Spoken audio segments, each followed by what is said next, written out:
Bismillahirrahmanirrahim. Assalamualaikum warahmatullahi wabarakatuh. Waalaikumsalam warahmatullahi wabarakatuh. Tema kita adalah mengerikan.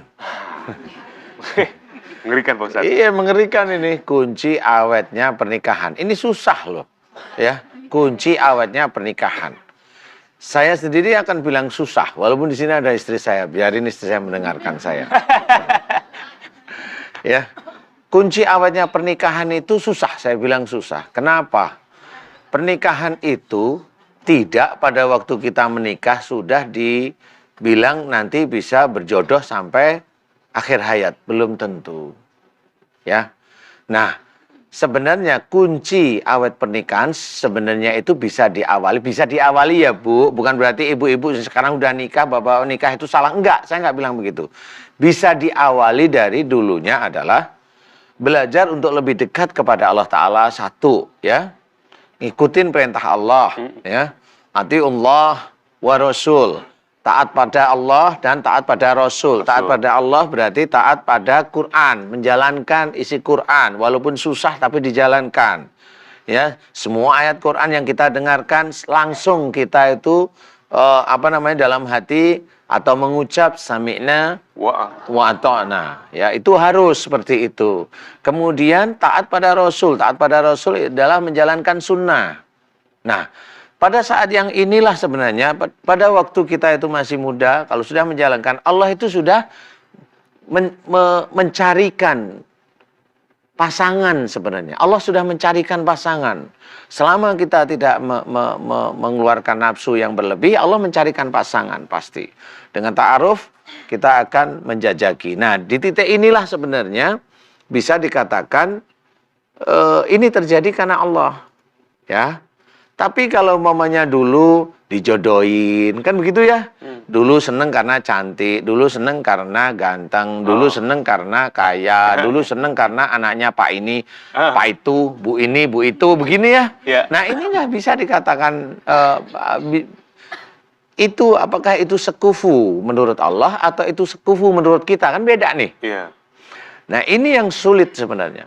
Suatu ketika ada orang, ini ibadahnya bagus, mamanya ya. Karena ya namanya ta'aruf kan, kenal kan, nggak tahu isi hati masing-masing. Nikahlah. Tapi agamanya bagus. Suatu ketika dalam pernikahan, umpamanya, ini mohon maaf ya, kemudian si istri dikasih nasihat susah. Diajak baik susah. Diajak begini susah. Susah terus.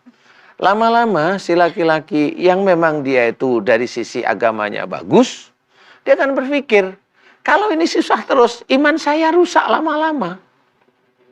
Nah, si laki-laki ini berpikir, saya ingin menjadikan perkawinan saya utuh, mohon maaf ya, tapi iman saya, ketakwaan saya pada Allah Ta'ala mulai rusak, atau saya melepas dia, iman dan ketakwaan saya pada Allah Ta'ala tetap istiqomah kuat, kokoh tetap. Nah, ini milih yang mana?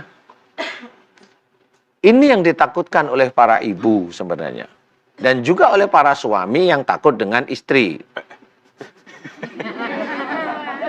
Takut namanya pisah ya. Tapi satu, kuncinya adalah pada iman kita sendiri.